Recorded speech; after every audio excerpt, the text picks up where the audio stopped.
to ensuring that the country's economic data is accurate and reliable. I mean, what would be your overall thoughts about this integration of the shadow economy into Nigeria's GDP plan? I think the first thing, let us first explain the basic of all the calculation. The basic for all the calculation is what they call the gross domestic production, which is mean the productive activities that happen in the country in a annual season. Okay. Let's say a year, or you break it down to quarterly, that is every 4 months, or you break it down to monthly, which is every 30 days or 28 days or 31 days, depending on how the numbers of days in a month. Now, the gross domestic product is calculated on the basis of what has happened in terms of productivity, what has happened in the education sector, what has happened in the agricultural sector, what has happened in the manufacturing sector, what has happened in the financial and insurance sector, what has happened in the agricultural sector, what has happened in buying and selling, in trading, all the aggregate activities of buying and selling, producing, exchange of goods and services in monetary form is what we regard as GDP.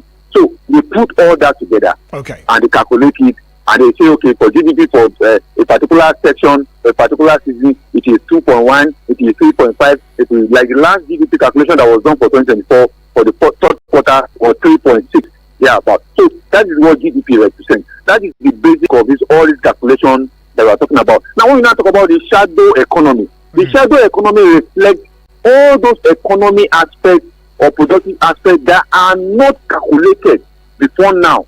That are not calculated, that are outside the real sector, real calculation. Because when we talk about the real calculation, we're talking about the nominal calculation, the numbers that comes out of the real calculation that we do. But in the wisdom of the current government, wisdom of the current NBS, then that's okay. We also have some economy aspects that were not put in place, that are not calculated into the GDP. One of such is the pension aspect. One of such is the insurance aspect. One of such is activities that are outside the formal sector, which include informal activities, informal sector of the economy. So these are the ones that are now put together as shadow economy. So although in a misconception way, many people are now seeing the aspect of our shareholder activities being calculated into the basic one. People are now seeing even smuggling of goods and products as part of the calculation, as well as the illegality of oil bunkering that are also being put out that they are going to calculate. So those are the shadow ones. So those shadow ones, according to the NDS, are also very huge, that constitute activity in Nigeria economy that needed to be put in place and calculated. And they are copying this style. Hello, are we still there? Yes, go ahead. Yeah.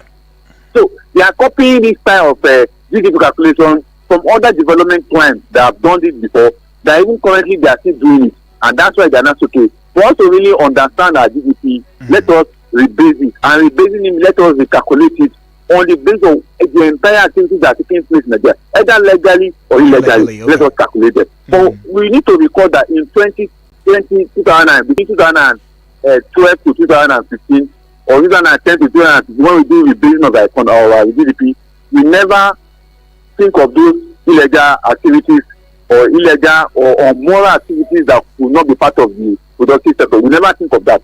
But the government is now saying that let us look at that as part of rebasing, because it is done elsewhere and it helps them to attract investors, attract prospective businessmen and women across the world. That it is done elsewhere, and that's why they want to bring it to the Nigerian rebasing. But another thing that we quickly need to put up so that our listeners can understand, rebasing is nothing. Rebasing is just nominal calculation numbers that you put out to attract people to come and invest in your country. It doesn't really show the real economy in the real fact. It is just a nominal, it's a number. But in the real sense of it, it will not show the actual answer whether the economy is performing very well or not. Look at all the rebasing we did 8-10 years ago. Did it really show that Nigeria economy was doing very well? No. But at the end of the day, we put our economy at over 500 billion US dollars. Right now, it has dropped to about 200 billion US dollars. So rebasing is nothing. When the other people are suffering. Yeah, it begs the question: what then would be the potential risk and benefits of integrating the shadow economy in the first place into Nigeria's GDP plan? And how can the government balance the need for economic growth and the need to protect its citizens from the negative consequences of these activities? The issue is this. The issue is this. See, critical economists and critical development experts have shown that if you really want to know the health of any economy, yeah, ask three basic questions. What has happened to poverty? What has happened to unemployment? What has happened to infrastructure? Three basic questions. Those infrastructure cover health, cover education, cover human capital. So when you want to know whether an economy is doing very well, are the people eating 3 square meals a day? Are they having employment that is sustainable, not caricature cosmetic employment? Are they also enjoying the dividends on infrastructural development within their country? Talk about health, talk about education, talk about human capital. These are the three basic questions you ask when it comes to development, when it comes to economic development. But we have followed the one that talk about economic growth. That is just looking for number. Oh, the economy is growing by 2.5. The economy is growing by 4.5. These are just numbers that will only attract businessmen from outside Nigerians to come and invest. And when they come to invest, when they come on ground and come to the country and discover that it is something different they are seeing, they only put their money in capital market. They only put their money in fixed income, which includes bonds, which includes treasury papers, where they can quickly recover their money on time. Look at the thing they will put their money. When they discover that the environment to even invest is not there, they don't have the skills. The people who are not having the skills, the technology is not there. They will just go away. So what the government is driving and what they have copied for many years since 1999 is just a copy and paste economic policy that has no bearing on the real factor, the real change that the people desire. Talking about answering the problem of poverty, answering the problem of unemployment, and answering the problem of infrastructure deficit that has affected the people in health, in food supply, in human capital. All right. Let's just get to hear what family members will get to say now. You want to join the conversation there. You want to ask some more questions as to the viability of this integration by Nigeria. A whopping 146 billion US dollars to be integrated into the GDP plan for Nigeria right there. And from information reaching us, some of the stakeholders include and involved in the decision would be the National Bureau of Statistics and the International Monetary Fund, the IMF. They are co-partners in this decision making, and the government has stated that it will work to ensure that the immigration or the integration of the shadow economy into the GDP plan is done in a way that is transparent and accountable, and that it might take some steps to mitigate the potential negative consequences of these activities. And just to also put it out there as an information, there is also the thought that when this is put in place, this move is expected to increase the country's GDP by as much as 18%. Now, the shadow economy activities include human trafficking. Some have said human trafficking is part of it, prostitution, and even smuggling, which are not formally recognized or taxed by the government. The decision to integrate these activities into the GDP plan is quite significant. But what the concerns it has raised about the moral implication legitimizing these activities and the potential impact on the country's social and cultural fabric, not also forgetting the part where the guest is saying that it seems as though this decision is just a decision of numbers, but there should be benchmarks that we should look at if we are talking about the standard of living in the country, which borders around how much reduction have we had for poverty, right? 0907-353-0044 is that number that you can call. The other number would be 0908-766-8888. And you can get onto the WhatsApp portal and leave us a message right there, 0909-705-4450. Hello and good morning. Hello?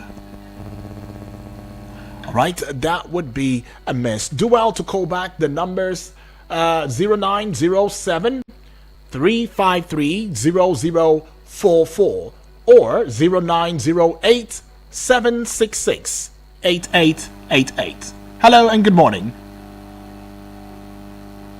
Hello? Alrighty.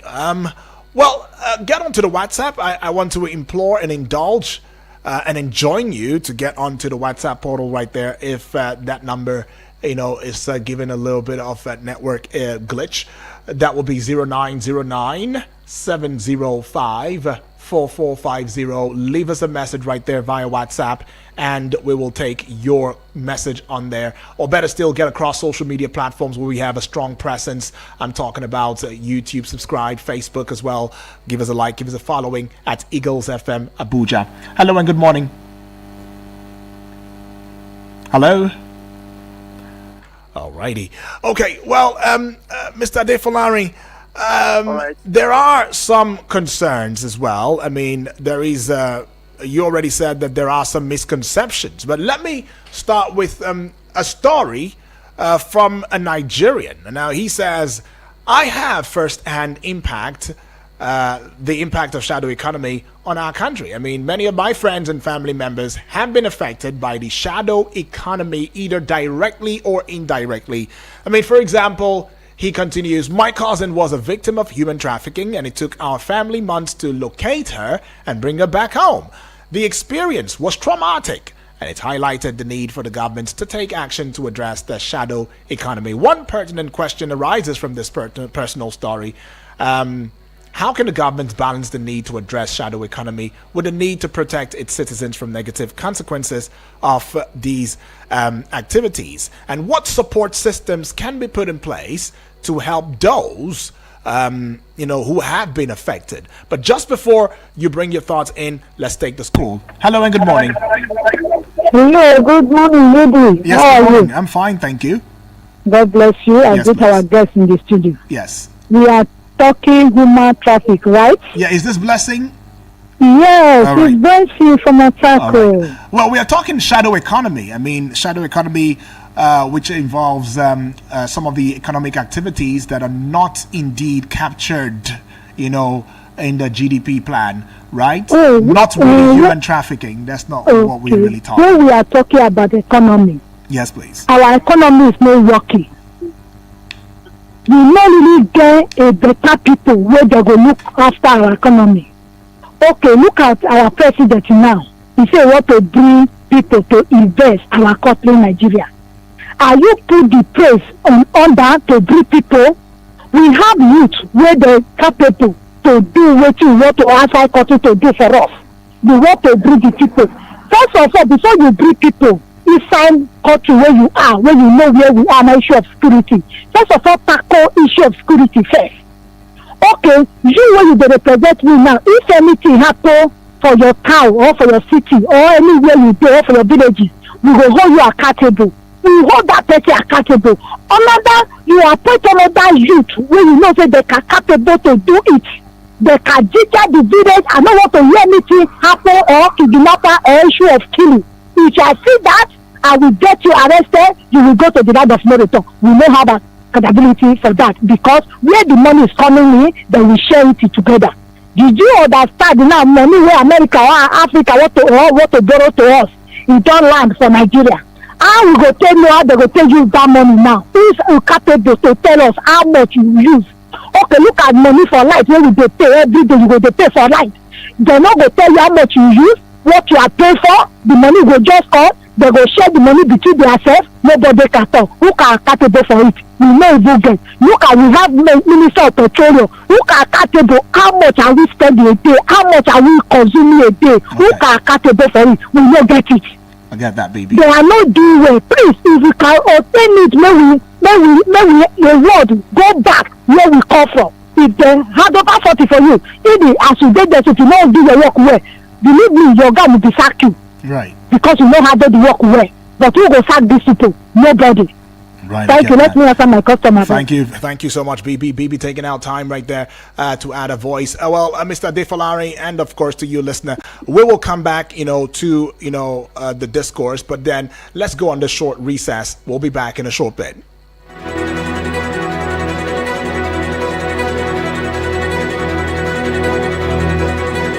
Eagles 102.3 Abuja.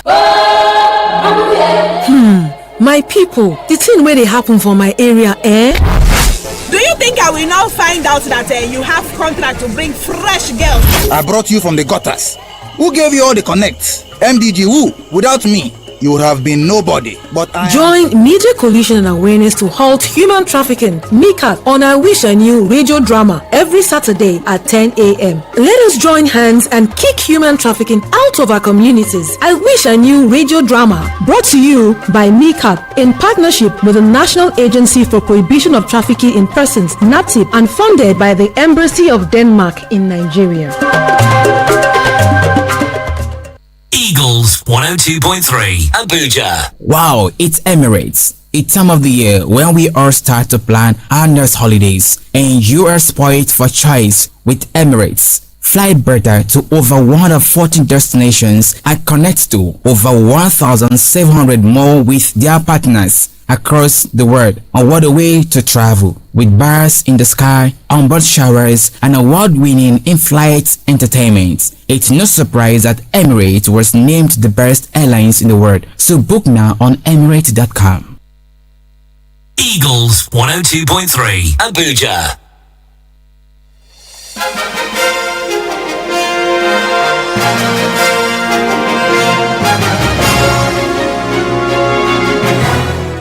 All right, back from recess right there. And yes, we're still looking at the topical issue that borders around Nigeria integrating 146 billion US dollars shadow economy into the GDP plan. And taking you through a journey, and the guest is also giving us two cents into applying what might be the definition of shadow economy and what it really covers when we talk about a shadow economy and the move or this plan in motion already. But then there are some very pertinent questions and angles to look at. Well, our guest, Mr. Adefolari Olamileko, just to come into the conversation right now, I mean, it seems as though there's been quite a number of persons who have joined their mouth and their voices into giving credence to this move for Nigeria. I mean, some stakeholders involved in the decision to integrate the shadow economy into Nigeria's GDP plan would include the Nigerian government led by President Bola Ahmed Tinubu, I mean, the National Bureau of Statistics, the International Monetary Fund, the Nigerian Economic Summit Group, that's the NESG, right, and all of that. And they have had some very strong, wordings, in this regard. But the decision to integrate the shadow economy into Nigeria's plan is a complex one. I mean, judging from what other countries have done in this regard, right, you would find that there are some inadequacies.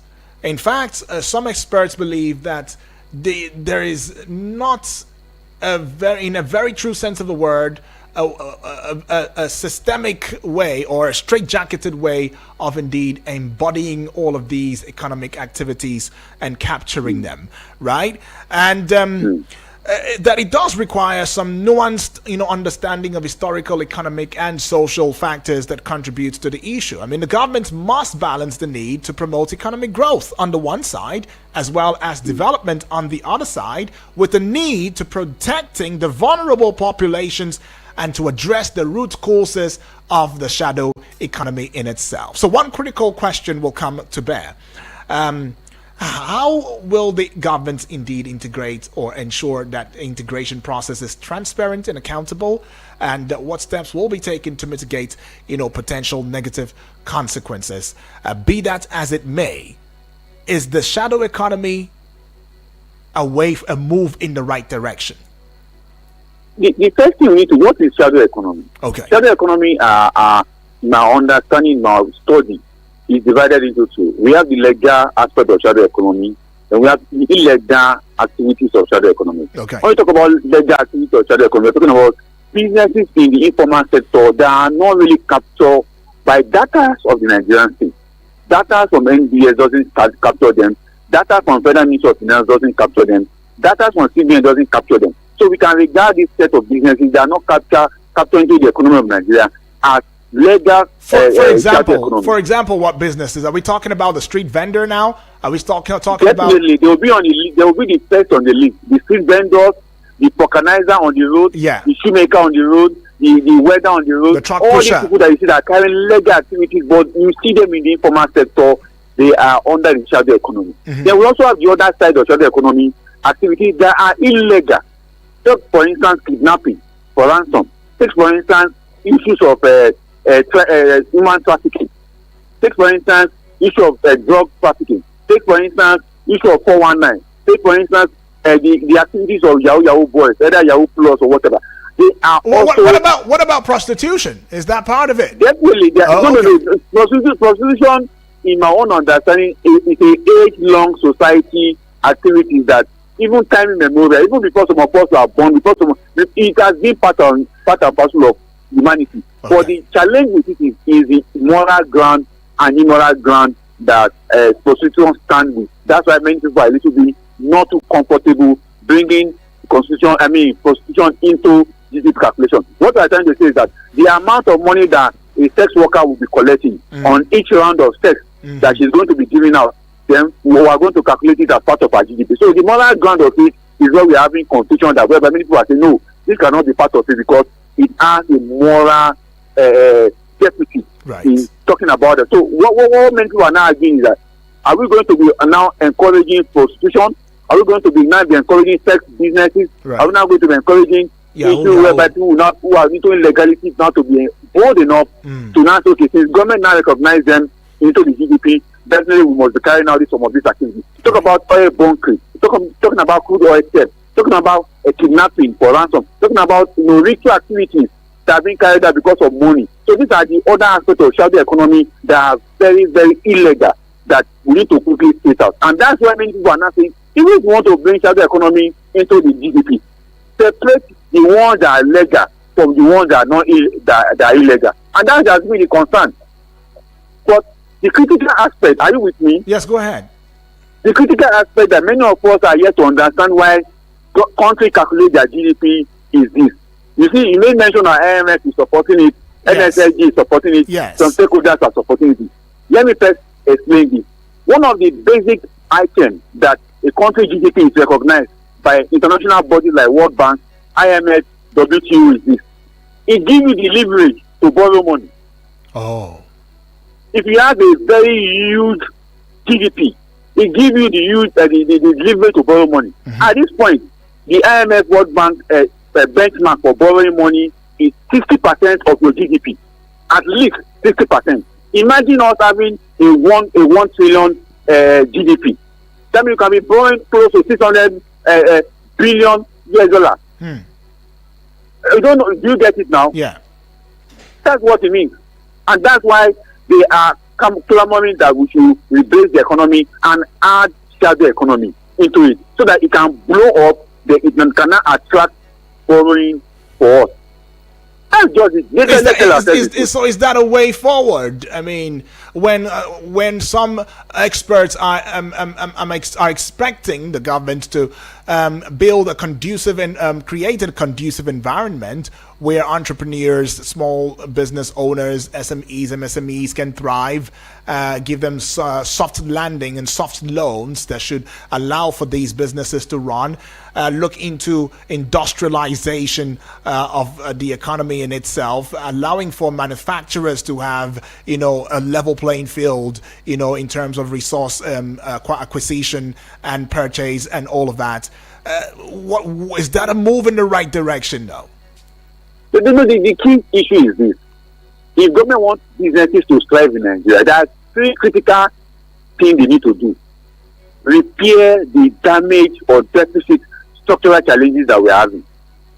2, put in place economic and policy trade that will encourage homegrown market industrialization. Then 3, destroy the works of corruption in the country, in the economy. First, the first thing is the structural deficit. What are the structural deficits?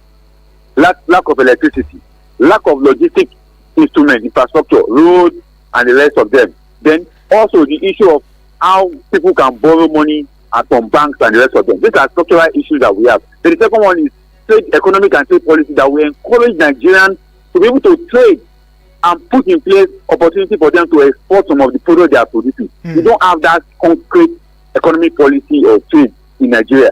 That's why I say federal government is doing one thing, state government is doing another thing. Right. Until we have a convergence of this policy that will encourage homegrown economy in Nigeria with the support of technology. Then the last one has to do with how do we now participate, whereby government, people, businesses can borrow money, they can have access to funding. Not necessarily government giving them money. They can go to banks and borrow money. But when we don't treat these trade issues are raised very, very well, there's no way we can encourage businesses to thrive in Nigeria. We'll keep running around the same circle, the same issues every year, year in, year out. Right. Well, keep the calls coming through. Let's have your thoughts right there. What do you think about the implication of this? What are your expectations from this as well? 0907 353 0044 is that number to call. 0907 353 0044. Hello. Good morning. Hello, Mr. Yudi. Yes, good morning to you, please. What's your name? Where are you calling from? Thank you for this topic and so, enlightenment. Right. But the question is that Sorry, you didn't quite tell me your name. Where are you calling from? Okay, sorry, my name is Amino from Sorry? Abuja. Your name is what? Mr. Amino. Okay. Where in Abuja are you calling from, please? Lugbe. Okay, Lugbe. All right. Go ahead. Very straight to the point. Let's get into it. Yes, on the integration of the illegal aspect of the shadow economy, that's just my fear. Okay. So it's a good thing to actually enhance the GDP of the country. But that illegal aspect of this shadow economy may embolden those who are involved to carry out the various activities. So when they are documented and they are possibly licensed, they may feel okay with the right to do this. I don't know how government is going to reconcile this, so that at least it will not further embolden the people to get involved in illegal activities. That's just my fear.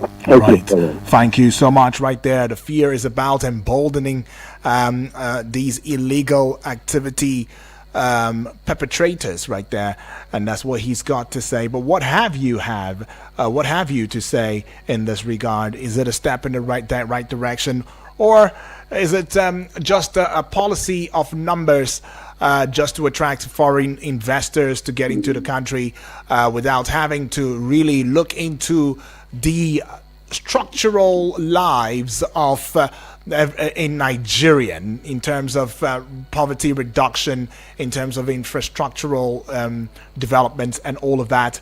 That's what we are asking. Hello and good morning. Hello. Yes, good morning, please. Morning. Good morning to you. What's your name? Where are you calling from? My name is Eunice. I'm calling you from Goodyear. All right, Eunice, let's have your take. Okay. So my question is that how are we going to borrow money? Some people borrow money, they will not even care about whether you make benefit of the money that they borrow you. They are probably just give them their own money.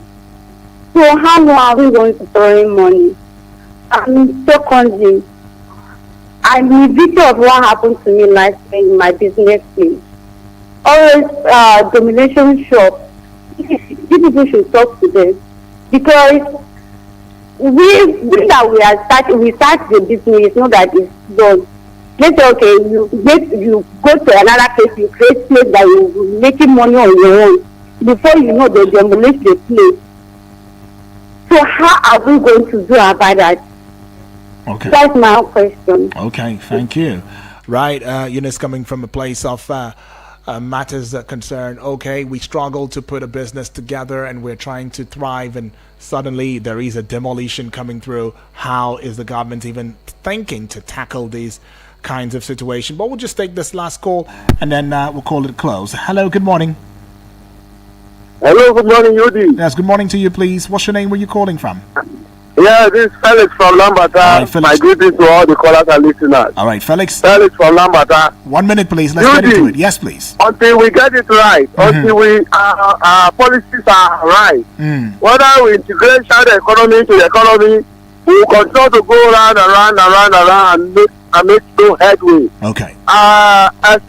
Except we are sincere and honest and we are accountable and transparent in our policies and in our innovations and whatever. We will not get it right, UD. Okay. Our leaders need to be accountable. Our leaders need to be transparent. It's sincere. It's not all about borrowing. You can't continue to inject this country. You can't continue to mortgage the future of generations unborn in the name of loan and all that, and think you can make headway that way. Okay. It doesn't work that way. Thank you very much. Thank you so much, Felix, right there. And then finally, we should take this, and then we'll have your final thought in one or two sentences, Mr. Adefolari. But this one coming from Yusuf, all the way from Wuseitu. Good morning, UD, and your guest. Good morning to you. It says to me, I don't see any positive impact shadow economy will have on our GDP. The shadow economy is a part of the economy that is not reported or taxed. And this may be legal or illegal. The government is targeting shadow economy for taxation purposes to the extent that they want to tax prostitution, illegal bunkering, smuggling, and other crimes. I advise the government to formulate policies that will make it easy for people to move from shadow economy into the formal economy. Have a nice day, he says. Right, now, what will be your final thoughts, Sir Adefolari?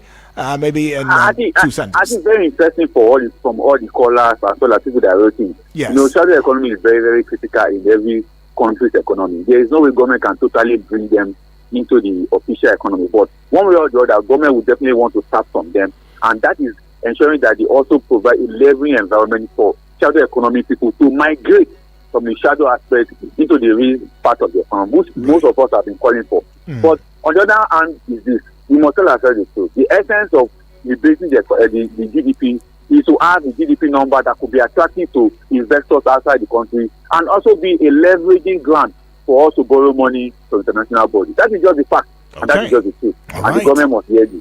Okay, the fact and the truth has been said right there, put out there by our guest, who is in the person of Mr. Adefolari Olamilekon. He's a political economist, a communication expert and consultant, lead researcher and policy analyst. Thank you so much for your time, Sir Adefolari. Thank you for having me. Yes, and to you that have also contributed in no small way, Eunice, BB, Blessing, of course, every other person right there. We appreciate your thoughts, and we don't take you for granted until we come your way tomorrow, same time, same station, as we go talking politics and current affairs. Remember to keep your heart and mind politically sound, and please be security conscious as well. Very, very important.